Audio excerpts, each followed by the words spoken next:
for Wednesday, August 23rd, 2023. We are all in Orlando, and the Fiber Connect conference is a wrap, just concluded about a half an hour ago.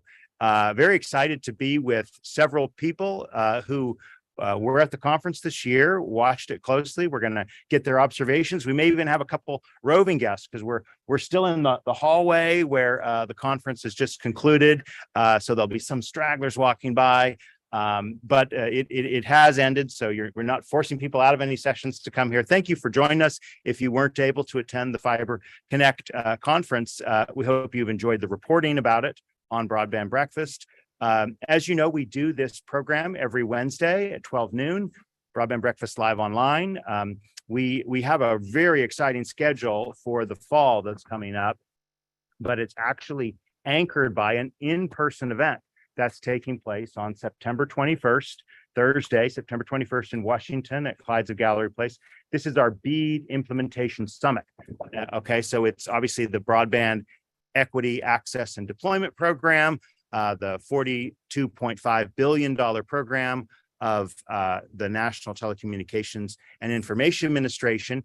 And we're now in the phase where states are actively planning, they're submitting their initial proposals, and the BEAD Implementation Summit will feature a half dozen or more state broadband leaders, officials from the federal government, and many providers and others. So check out the Broadband Breakfast /BIS for BEAD Implementation Summit to find out more about that. You can still get the early bird registration until Friday, September 1st for just $145. You can sign up to join the summit, which is all day long from 8:30 to 3:30 on Thursday. Of course, you're with us for our free programming on Broadband Breakfast Live Online. We were at Mountain Connect 2 weeks ago. We had a really interesting discussion about digital learning, online learning last week. Next week, perfect timing, we're going to be talking about the Build America, Buy America.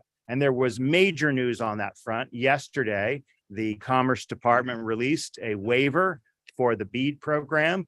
And we can go into more on that if our panelists and you, the questioners, have questions about that. Otherwise, we'll be talking about the other programs on Fiber Connect.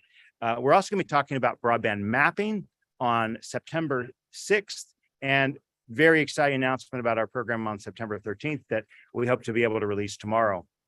So with that, let me actually, before we turn to our panelists, give a shout out to our sponsors. We're grateful for their support, which enables us to do this programming every week. They include Utopia Fiber, Broadband.Money, Comcast, DSC Technologies, Nokia, BroadbandToolkit.com, the ComLaw Group, Google Fiber, Broadband Now, Michael Baker International, Bitstream Communications, and Positron Access. Thank you to our sponsors for your support and contributing to the programming we do here in the Broadband Breakfast community. Well, we're super excited to have three people who were very active attending and participating in the event. I don't think we've had some of your colleagues, Alicia, on Broadband Breakfast Live Online, but welcome. Thank you for being here all the way from Australia. Alicia is the chief marketing officer for Render Networks, and Render, of course, is a key software tool. She'll tell more about it, I'm sure. But Alicia, in her 18 plus years as a global leader in marketing and brand growth marketing, she has really led the company to new markets, and look forward to hearing more about some of the recent developments at Render Networks. We're also joined by Keith Quarles. Keith is the president and chief financial officer of A2D, and A2D's doing some very, very interesting stuff in the open access space. Again, he'll tell a little bit more about it, but he comes from a real estate background and saw pretty much immediately the connections between the real estate and open access world.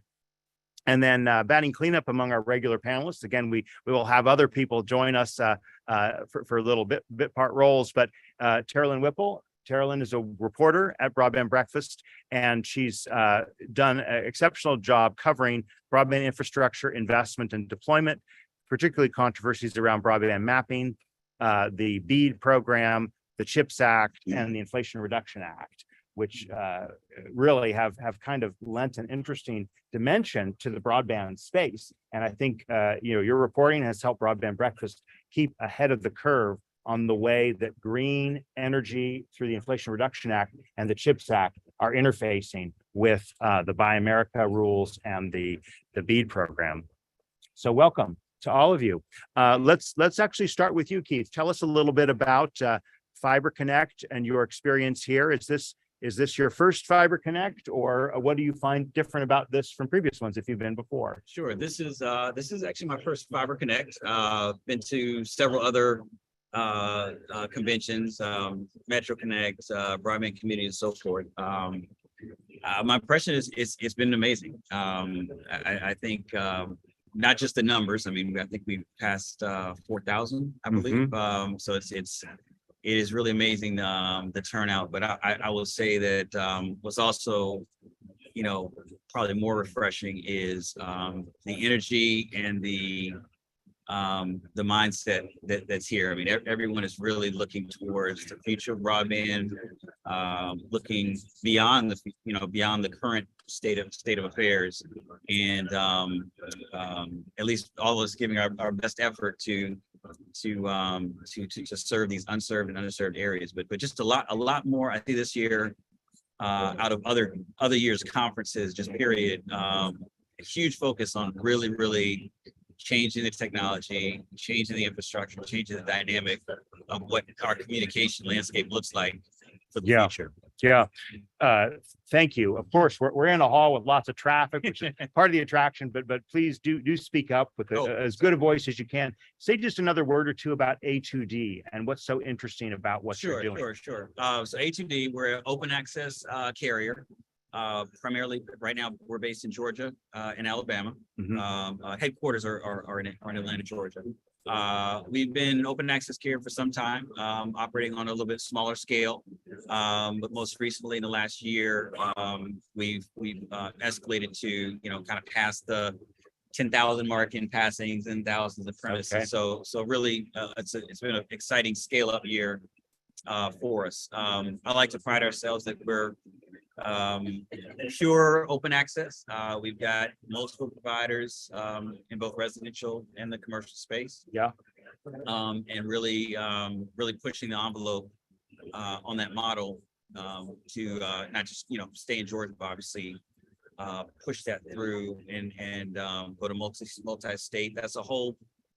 That's another dynamic to open access is, right? If you look at most of the open access networks, they're localized, right? And they're focused. Outside of Europe, US really hasn't seen that multi-state national look. Yeah. And that's where we're going very quickly.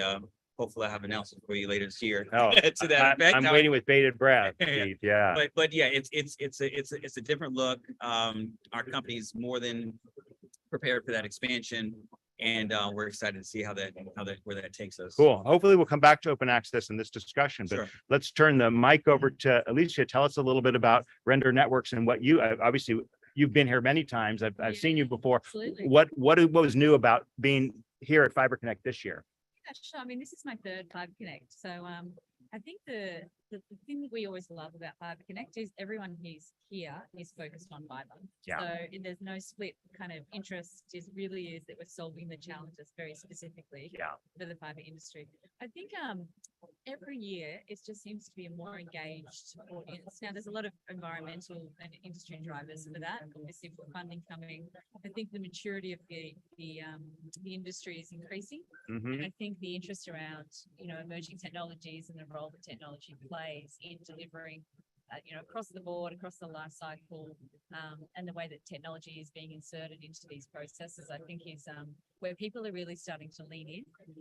So I think that's been exciting for us. Yeah. Certainly for the industry, where how we're looking at innovation to solve some of the problems that traditionally maybe humans or manual processes have been part of that. So give a quick capsule of the Render Network story and Sure. what led to your creation and some of your recent history in the past year or so.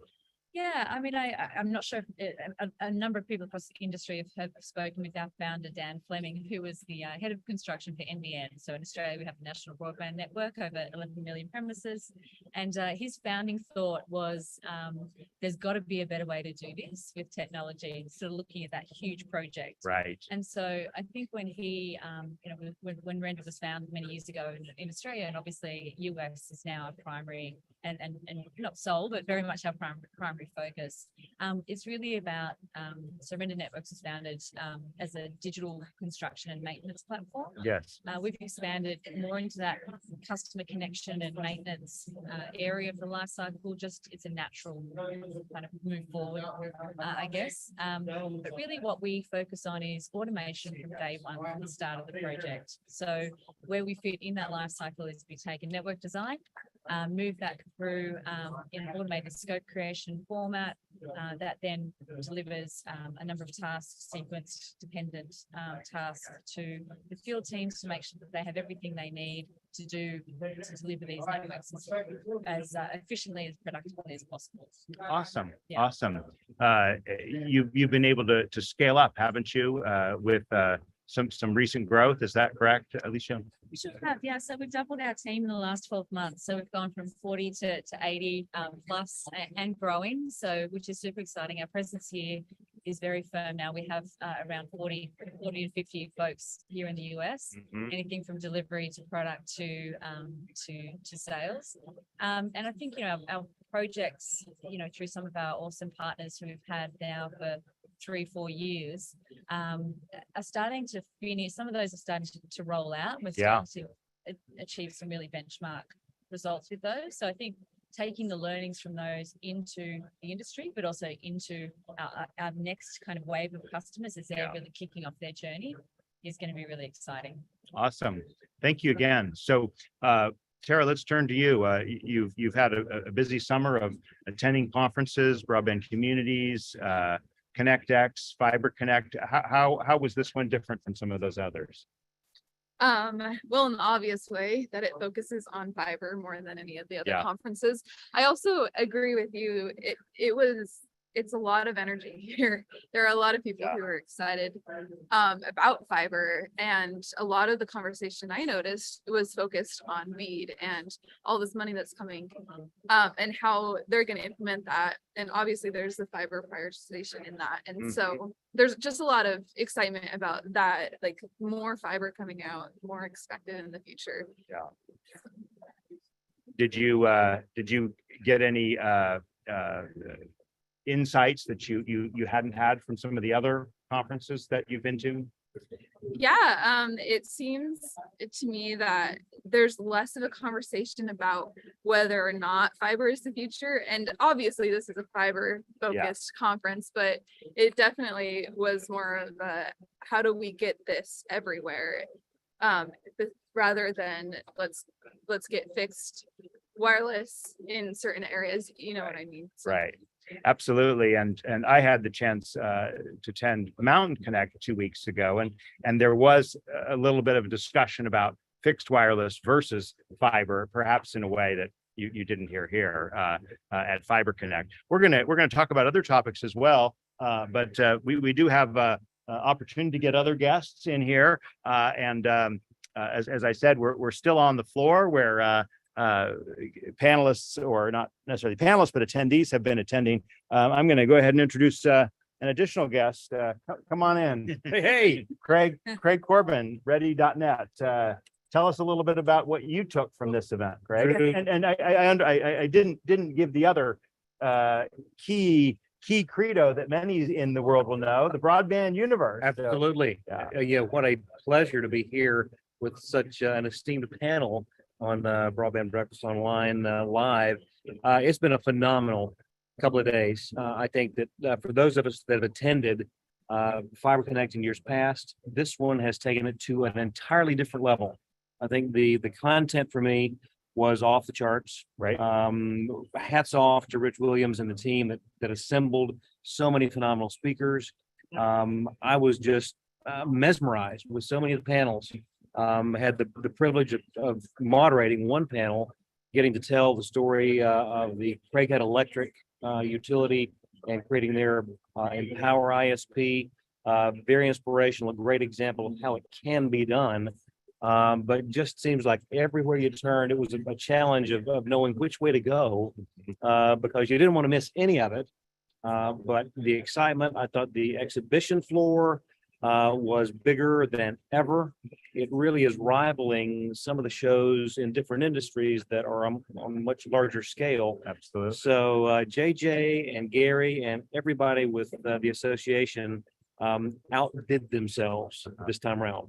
So, Craig, when you do Broadband Universe, what do you kind of start with? What are the kind of the topic matters you want to kind of drill into first? The mission is finding the people and organizations that are doing the good work, that are rolling up their sleeves in the trenches every day, getting it done the right way. Right. Because there are so many wonderful examples that we can share that my hope is that they are inspirational to others, because it is a once in a lifetime era that we're entering here with broadband. Why not showcase the ones who are doing it right, doing it well, and that makes for interesting conversations. And I think you would agree that it's always great to be able to share the examples of people that are doing the good things. So that's where we start, and then it's not hard to find a host of people to talk with. Well, now you're also with Ready.net. Absolutely. Tell us a little bit about the work you're doing with Ready. So excited to be the director of public sector partnerships under Scott Woods, our president of public-private partnerships, a dynamic organization. And just to be honest, have been with the organization for less than a year, discovered them at another industry event early this year, was blown away with the platform, had to learn more. Scott was very gracious to show me the platform. As soon as I saw it, I said, I've got to be a part of this mission, a group that is chartered as a public benefit corporation. You know, having spent a career in telecommunications, I've seen the good, the bad, and the ugly. And so it's nice to be with an organization that has the right mindset, that is looking to assist as many people, as many organizations as possible in getting access to those dollars. The goal is that every penny of every dollar is spent the right way. And so that's what we do in working with ISPs, with municipalities, with state broadband organizations. And it's challenging. I can attest you're on you're on the right track. There you go. And we have a man here that has experienced what our platform can do in transforming the process. And so it's being a force multiplier for undermanned staffs that need assistance in getting through the workload that they are facing right now. Well, Craig, thanks so much for taking a few minutes to be with us here. Absolutely. All right. Absolutely. We'll And, see you back in carry Washington. on. Yeah. And can't wait to see everybody at the next Fiber Connect. Absolutely. Indeed. Thanks. So let's turn to some of the other themes that we've heard. We've mentioned open access, which I'd love to come back to. We've mentioned a little bit about BEAD.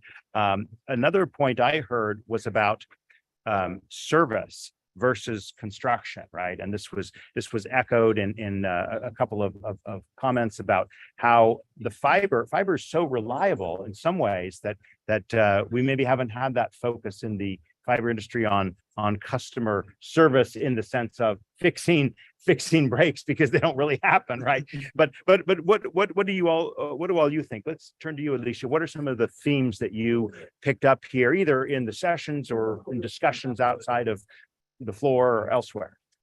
I mean, I think that, and I touched on it very briefly, but this move towards removing humans from the process, Right? And really, which sort of does talk a little to what you've mentioned there around, service versus construction, right? But I think that's been more present than ever. Yeah. So people exploring ways that they can have interoperable systems, integration in everything that they do, using data as an enabler, using GIS as an enabler. So some of these themes around that not just the automation side, but certainly how some of these emerging themes can really help them do things better, I think was one thing that I honestly have to say that this is the first event where it's been really ever present. So Yeah. that's super exciting. Yeah. I think for everybody. Yeah, that's one for me. Yeah. I think if we're thinking about, before folks are getting into service, certainly, how we're delivering construction to be, and the way that we're delivering construction, the way that we're capturing data, the way that we are handing over and connecting customers to ensure that that service, a sustainable network is being built is incredibly important. And the role of design, the role of construction is integral in ensuring that sort of last piece Right. is highly successful. So I think that that conversation, getting deeper into how we look at those earlier stages as a way to ensure that that network is built, long term, customers are connected in the right way, and their service is, under, gold class. Yeah.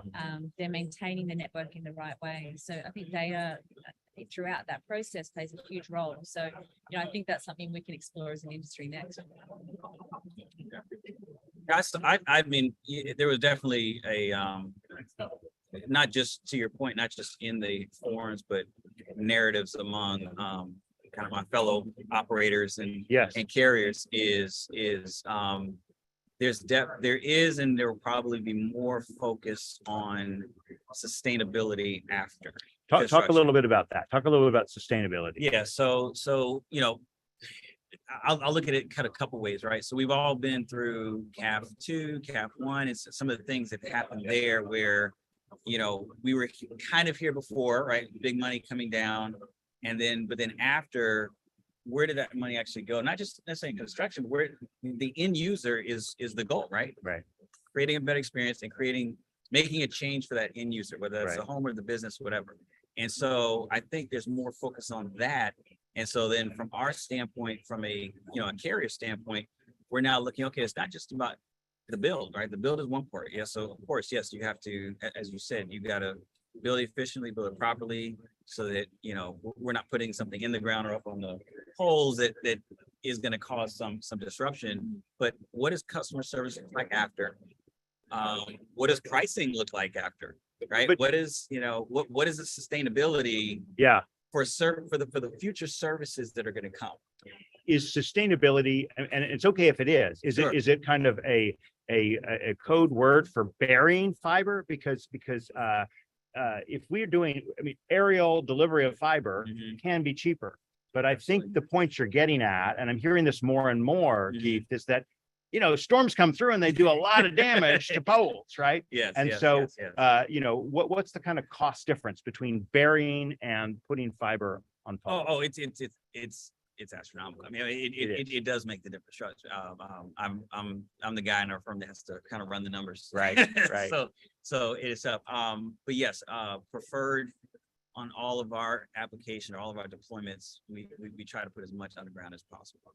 Now, the other side of that, which is it's a little bit interesting, very real time conversation, quite honestly, is as we're looking at these rural environments, we're putting in underground infrastructure, but a lot of those environments, or I would say, several environments we have to take into consideration as they grow. They're going to have a lot of road move changes, right? So having a relationship with the municipality is now key, because I don't want to spend all this money. And then let's say 5 years down the line, they have a major restructuring of that. We're going through that right now. It's fresh in my mind in Georgia. And if you're not engaged with the municipality, whether that's DOT or whoever, that cost falls on us as the operator. But it doesn't necessarily have to. If it's incorporated early on, some of the municipalities, some of those organizations will build into that, because they know you're the one that came in and helped with this upgrading infrastructure. But yes, on a surface level, aerial and underground it is night and day. And we also have to factor in the pole costs, right?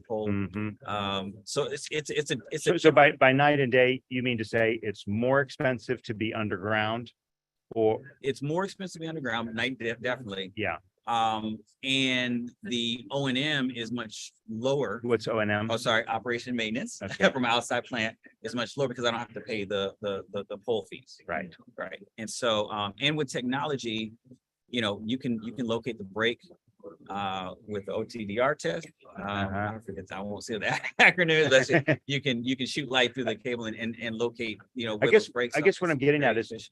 when does the calculus change from being better? I mean, again, I'm not saying we all of one or all of another. You're Sure, going to sure, have yeah. some aerial, you're going to have some underground, Yeah, right? yeah. But does, resilience, so to speak, from the perspective of sustainability and environmental issues, does the cost of being on poles, do these add up to the point that underground becomes more economical? Well, or so it's why you're going in, right? So are you going into this, meaning the operator, the actual owner? Are you going into this just to build out and service that one community, or is it a long-term investment? Yeah. If it's long-term investment, you can probably justify that underground. Interesting. That's a new phenomenon. Well, this is thinking That's about new. broadband as a utility, right? It's Yes, thinking about yes. this as an asset, right? Yes. Alicia, how do you and your customers think about this kind of asset question and the value of that network? I mean, it's a great question. I think, a lot of our early customers were utilities. So for them, their whole They're objective, thinking long-term. they are only thinking long term. So, for them, it's they're thinking about how they can, build something that's high quality, that's, great service, that is, constructed in the right way, that they can maintain it really effectively and easily ongoing. So, I think one of our customers has actually, part of their business case is understanding the operational cost of the FTE versus just building the network right. Yeah. So some of those considerations are being put into the business case and financial models of our customers, particularly the utilities. And I think, honestly, the more we move up the scale with our customers, Right. it doesn't shift that much. Certainly, the munis, the utilities, they're definitely focused on that long term right now. Look, I think as the volume increases, there might be deviant that, people might deviate from that. Right. Whether that's the right thing or not, I'm not sure. I probably don't have enough experience to comment, but Right. I think that's I think that volume and velocity might play a role at some point. Okay. We've got some questions. We want to encourage you to ask your questions. By the way, if you're still at Fiber Connect and you want to be on the program, come on down. We're in the hallway. Again, the show has ended. I think most of our people did not attend and we're not able to. So we hope we can give you a little taste of what we've gone through here, what the panelists have gone through. Ron of ISP Scoop asks, who has mapped whether there is more than one ISP available at a specific location?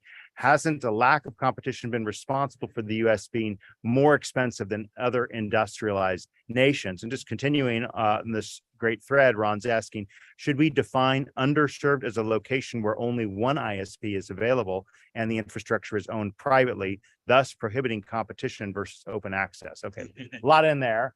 Let's let you take that first. I can maybe defragment that a bit. And I wish I'm gonna have to speak to ReadyNet quite a bit. But so I'll say this. So before software like Ready.net, that was a very, very big problem. The data just wasn't there unless you had someone in your company or yourself who had a lot of legacy experience and knew other carriers. I mean, that was what it was. It was the exchange of data to figure out what's really in the ground, like who's really underserved and who's not, right? So that analysis, has been extremely hard. And I've been in business for a while, so it's gone for multiple grants.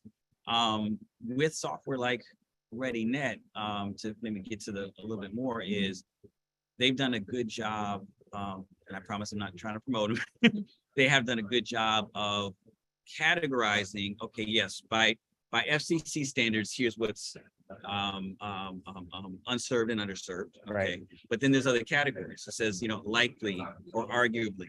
And so what they've done is been able to aggregate different data, Ookla data, speed data on their own independently, and put that all in one source. So what you're seeing is an evolution of the data resources. Right. And I'm not saying it's solving 100%, but to the question, it is doing a much better job of identifying what really, the nuances that he's talking about. Ron's in raising addition to here. the ISP component, it also identifies, we have better knowledge now of who really is in that space and what type of infrastructure they have, right? Right. Just because AT&T is there, for example, doesn't necessarily mean that AT&T fiber is there. It may Right. just be copper, whatever. Right. And vice versa with the cable companies and so forth. Right, So, right.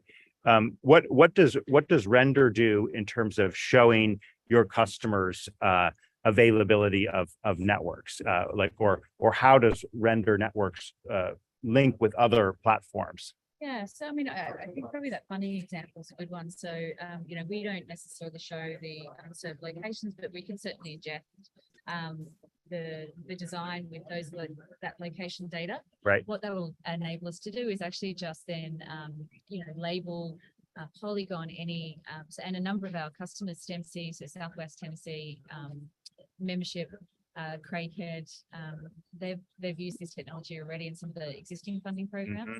So we'll enable them to be able to, really sort of filter those locations out and construct those as a priority, and ensure then that they can then very quickly and almost in real time then report to show the construction status and the delivery of those locations, to then almost kind of enable an automated reimbursement as opposed to sort of needing to go back and go through that whole process. So so that's an example where we're using, particularly in the focus industry now, where we're using some of that unserved location data from other platforms. Right. And then, in our construction process, making sure that, we can give a full 360 view of the progress at any one time, and then ensure that, the operators and service providers can just prioritize and filter out and make sure that they can take that data, out if they need to. We have another, go ahead. Well, it's a small note Please, on this no. that Ron brings up. He brings up a great point, and it ties back into the real-time evolution that we're seeing in these conventions. Is the standard models are being challenged, right? There's real, like, from the municipalities, from the Open access being another example. Open access example, but just, again, everybody likes to stick to a term, Right. but just everything is being challenged. It's the reliance on just cable or phone infrastructure is being challenged. So open access is one. Municipally run networks is another. We're seeing that really come about, and that's forcing, again, nothing's going to solve everything, but it's real conversation. It's real, not just conversation, it's real planning. Yeah. You have municipalities saying, no, I want to take these steps to solve the problem. Maybe that lands in open access. Of course, I wish it would.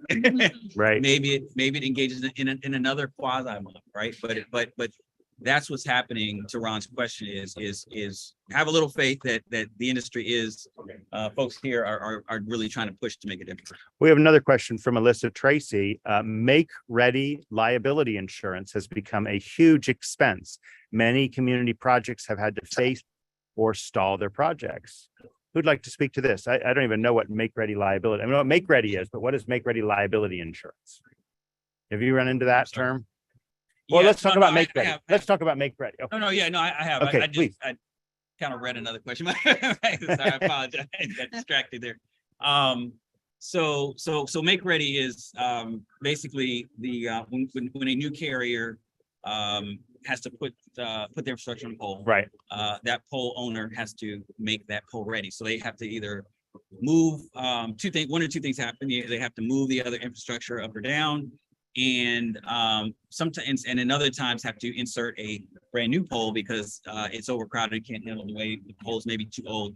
So it goes also back to the question of, the dynamic of, a couple of things where, the cost, right? So sometimes that cost of aerial isn't always that much cheaper because you may go into a rural town where all the poles have to replace because they've been there for 100 plus years or whatever that may be.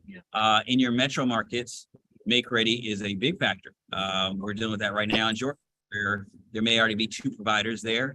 That third one may, push the envelope. So in my exposure as relates to the insurance component, so it's state driven. In our state of Georgia, I'll say they're pretty friendly. We have to get, we basically have to get a surety bond. Okay. To do that, and it's, I can say in our state, it's not a big headache. It's not a reason. But it is a factor as we go to different states, because it's another check mark we have to do to then make sure that this is a viable project. Right. Please. Yeah, no, I think it's an interesting point, and it, permitting locates a lot of the locates has been more of a discussion. Yes. This, I'd say this event than I've ever heard. Yeah. So I think the industry is And really permitting too. That's what I was going to yeah, go into permitting, next. Yeah. Locates and polls, all of these things. Some of these are pardon the pun, immovable objects that we need to navigate. And the industry is, we've not got a perfect solution for it right now. Right.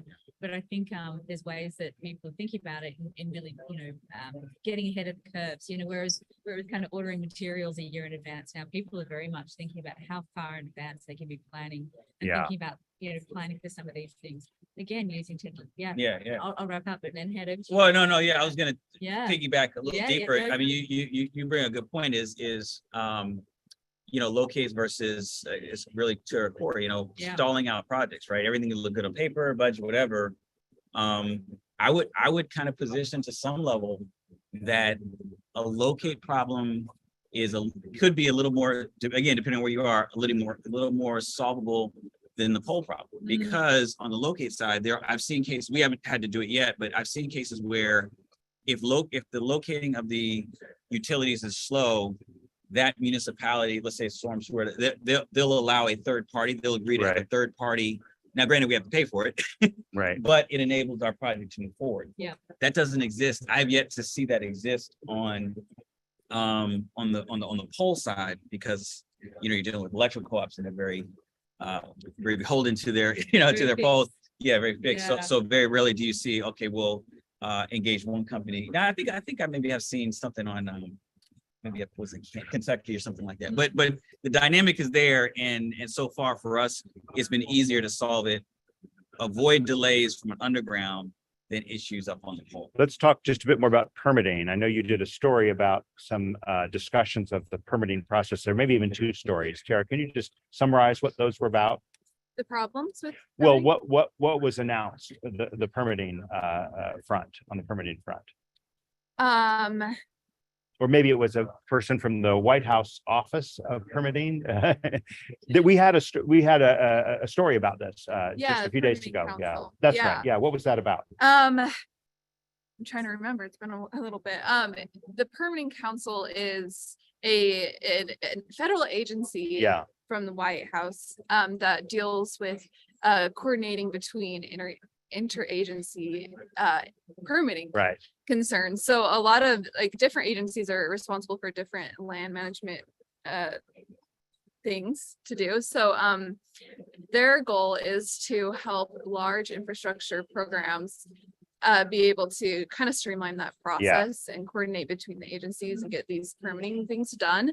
And so what they're trying to do now is get more broadband projects into that. They don't do a lot of broadband projects because they're not as large typically, and they don't involve as many agencies, but they're trying to include them so that this can be more of a streamlined process, so that BEAD programs and projects can get done faster in the future.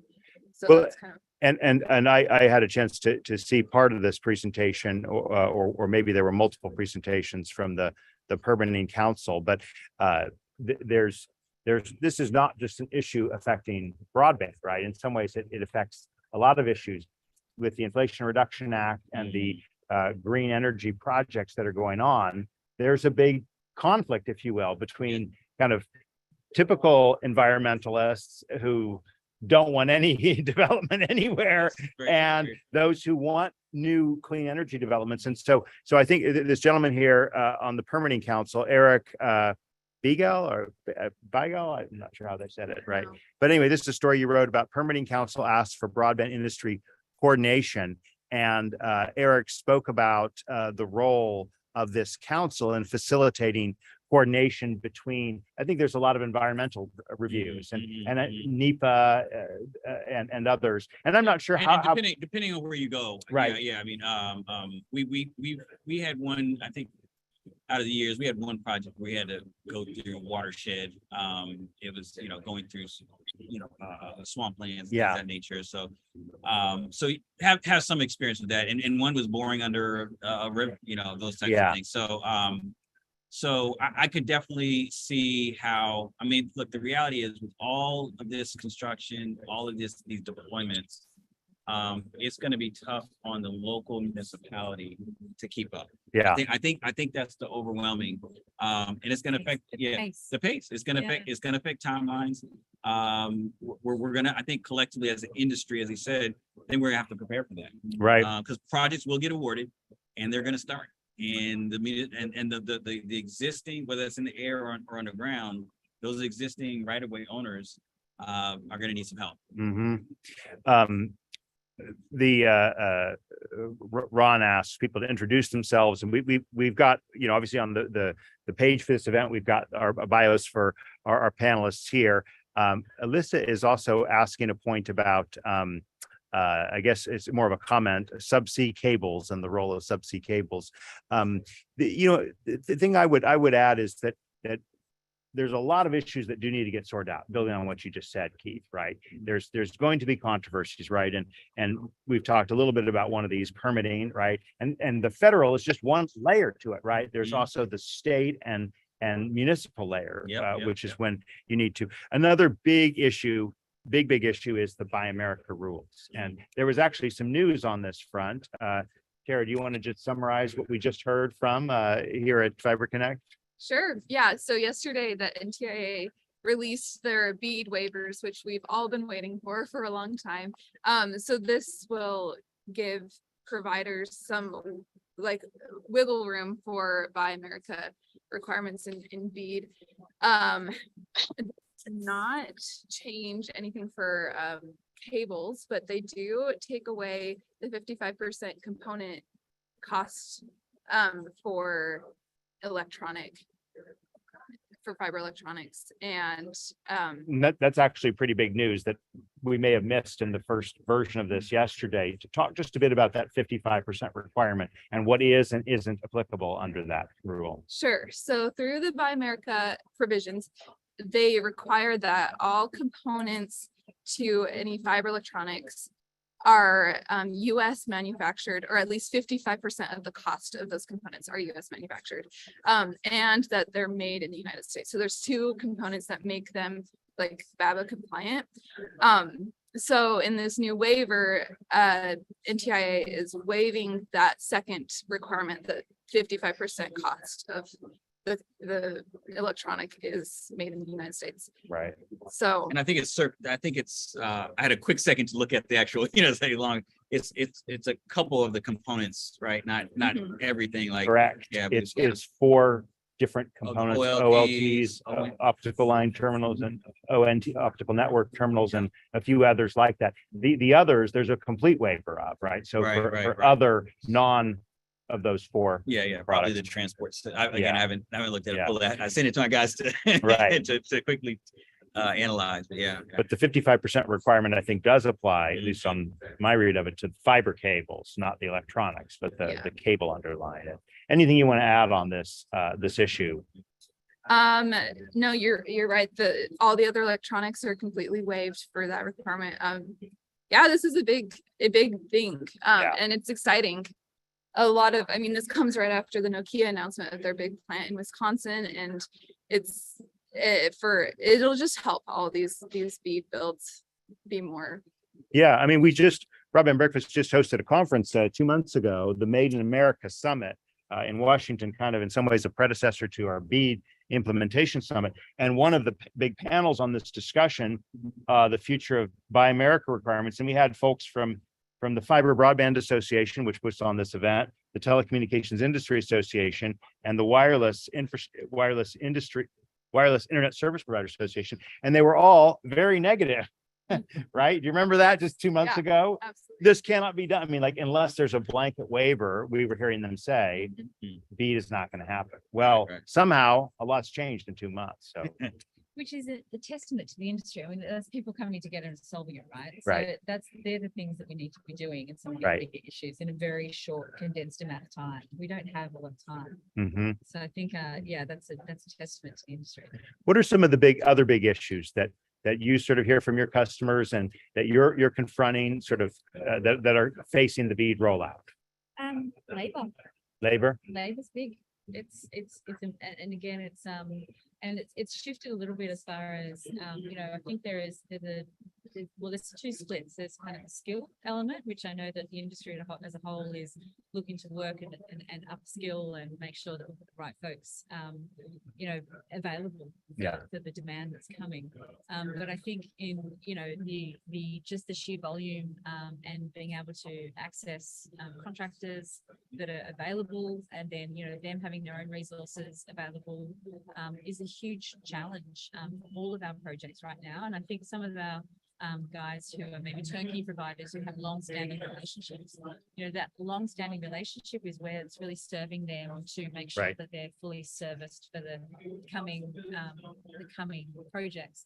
So I think thinking about how you can retain your contractors is huge. It's a consideration, and obviously we're a bit biased, and how we enable some of those contractors with tools and how we enable them to go fast. How they makes their job easier, to deliver faster.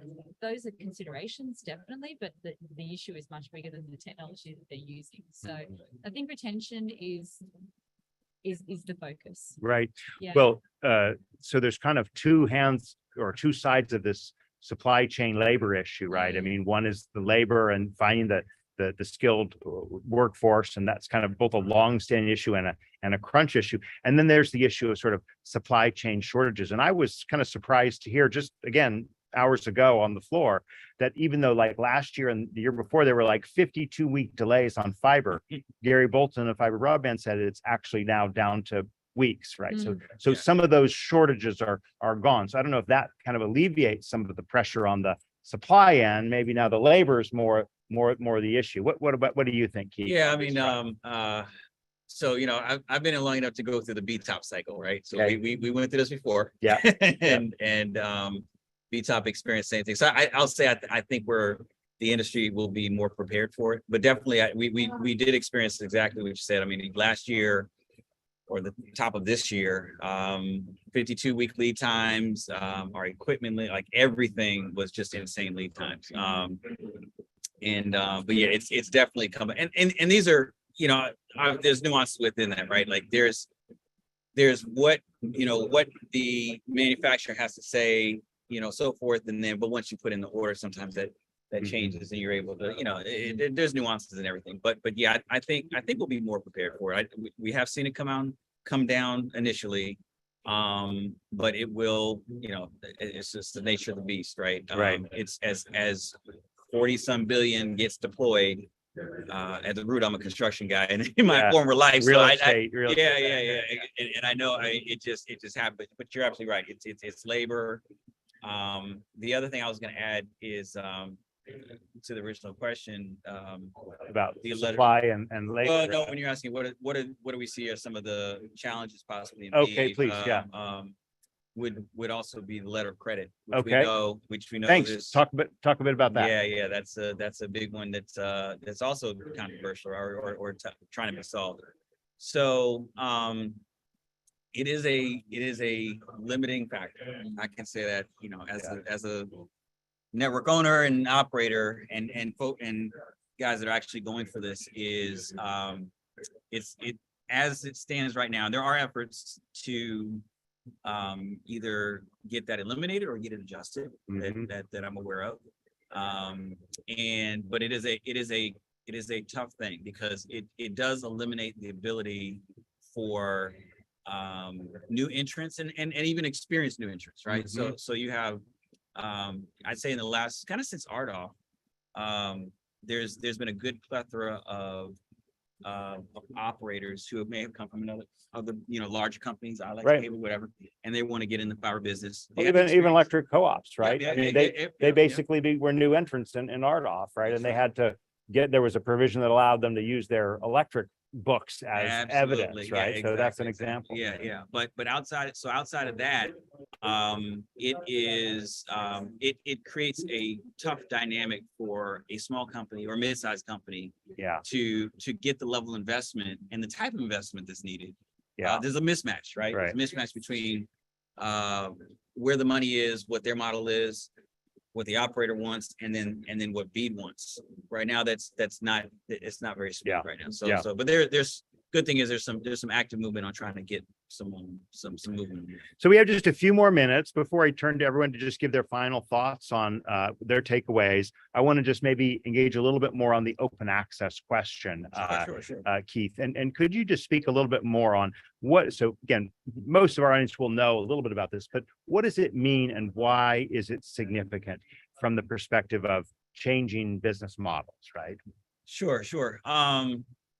So without going into the whole history of telco,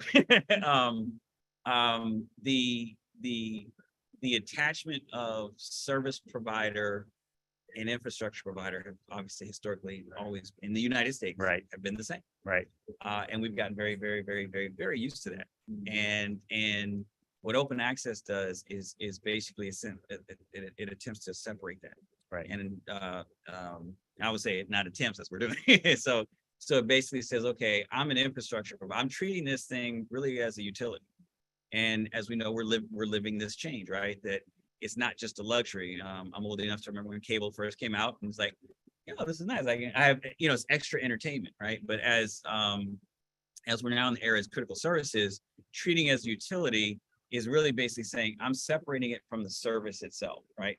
And so open access at its core is I own and operate this infrastructure. I enable multiple carriers, whether that's Google Fiber, AT&T, whoever, big, larger carriers, or I basically bring them from my core, my NOC, all the way down to a home business or whatever. So basically what it does, it enables pure competition, because what it takes away is, let's say you're a mid-sized ISP, right? You have the knowledge to gather content. You have the knowledge to set up your own caching system. And so, you have that knowledge, but you don't know how to get that down to the consumer. Well, that's what open access does. It says, I'll take whatever you got. If you want to sell it to that consumer, right, you technically don't have to step foot into that footprint. Now, a lot of that is just the other part of it is a lot of the issue of open access hasn't been fully embraced, is the technology and the money hasn't. It's only till now that it is all merged together.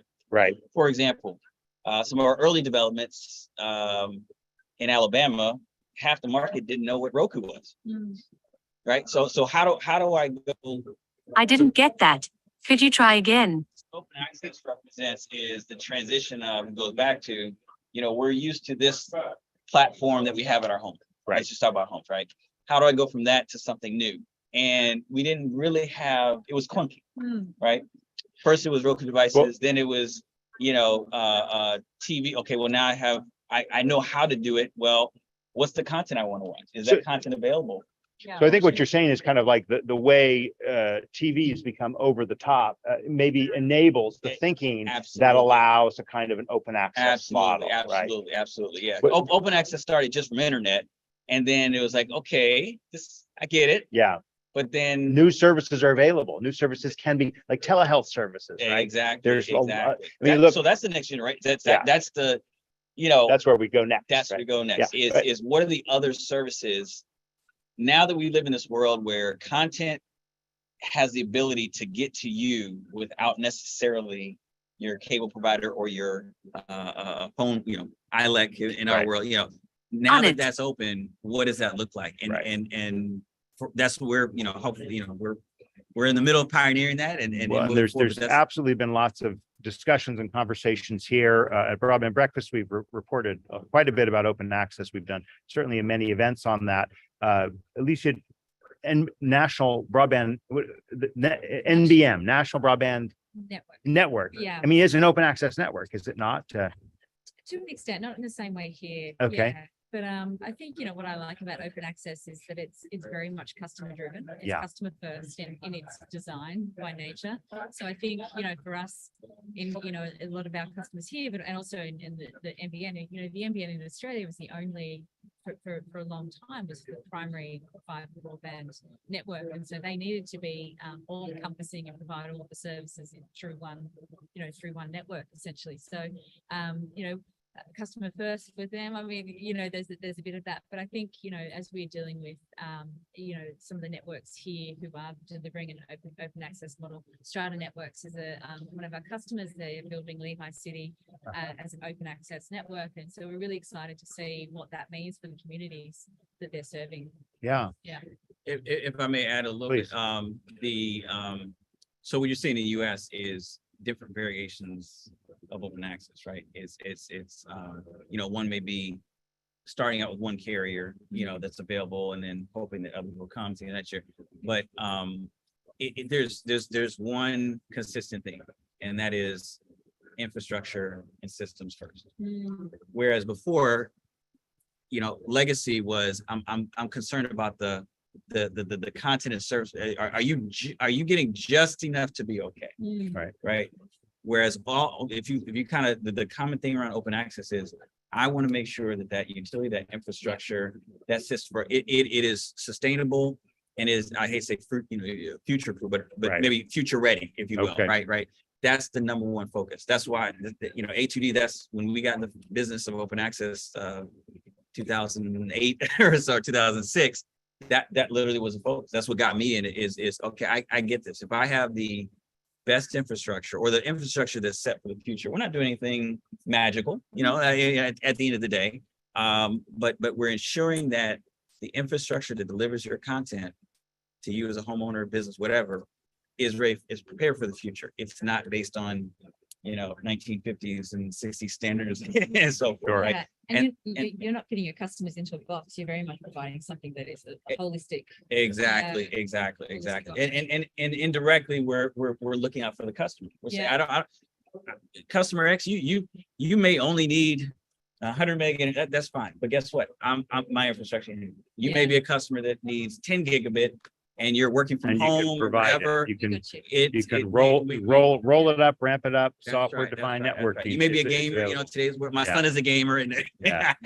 I've experienced. Loving you right Oh now. yes, he's got everything he needs. But I literally, as a family, we went through that exact experience. It affected, I can go on. It affected. It was so interesting, and this is now 8 years ago, how something that simple affected my day to day. In our family ecosystem, that at first I blew off, but then at a certain point, not to take this one last piece a little further, it affected my sons and my daughters, their social environment, right? They, and I'm not saying I'm an advocate for all the screen time, but it's a real thing that we have to consider as parents and as people is that connectivity does have an effect on your children and even sometimes yourself is your ability to navigate the outside world because everyone else is there, right? Well, at Broadband Breakfast, our theme is better broadband, better lives. So maybe that's that's right. a great segue. great tie-in there. I didn't know that. It is so great to be with each of you, to have this time to reflect on the conference that's just concluded. Let's give everyone a chance to say a few words in summation. Tara and Alicia and Keith. Yeah, going back to the NTIA BEAD waiver, there's still things that the industry can do. And a lot of the panels have talked about that throughout this conference. It's the things that you can do to continue to work on these issues that are coming across in BEAD. So industry leaders can continue to submit comments to NTIA, or there's other things that the industry can do to just keep being involved in the BEAD program. So Yeah, it's not over yet, I guess is yes, the message there. Alicia. I think that we're underestimating, and again, this might be our view of the world, but underestimating the role of data to enable the next phase of what we need to do. So, everything from, the map data, which is where we are now, and the enrichment that's happening through various sources is super important, but then how we actually kind of use that data and move that through every stage of the life cycle of what we're doing. Transparency, the ability to report up, the ability to serve beyond construction into operations and maintenance and make sure that those data sets are really clear. I think, we don't talk enough about that. And I think that is the role of that in the, in other industries. Big data is a thing. And I think that the fiber broadband industry is about to feel that, as other verticals and other industries have. So that's exciting, I think, for sure. And I think it's really about how we harness that and make sure that it's usable and accessible and, used in the right way and served to the right people when it needs to be. Great. Thank you. Thank you for being here. Keith, any additional final thoughts? We're living in transitional times, revolutionary times, digital revolutionary times. And it's exciting as the average consumer and in person, get involved, involved in conversations, talk to, your municipalities. Right. They need support. They need to feel comfortable that, because they're pushing against the grain. They're, this money is coming to them. Municipalities play a key role, right? And they do. Let's not forget, this money is going to the state first. Yeah. Right. Obviously it's carries, but speak up, go to your local broadband office, and give them the support they need to support new models that they may not be as familiar with or learning, and to solve the problem. All right.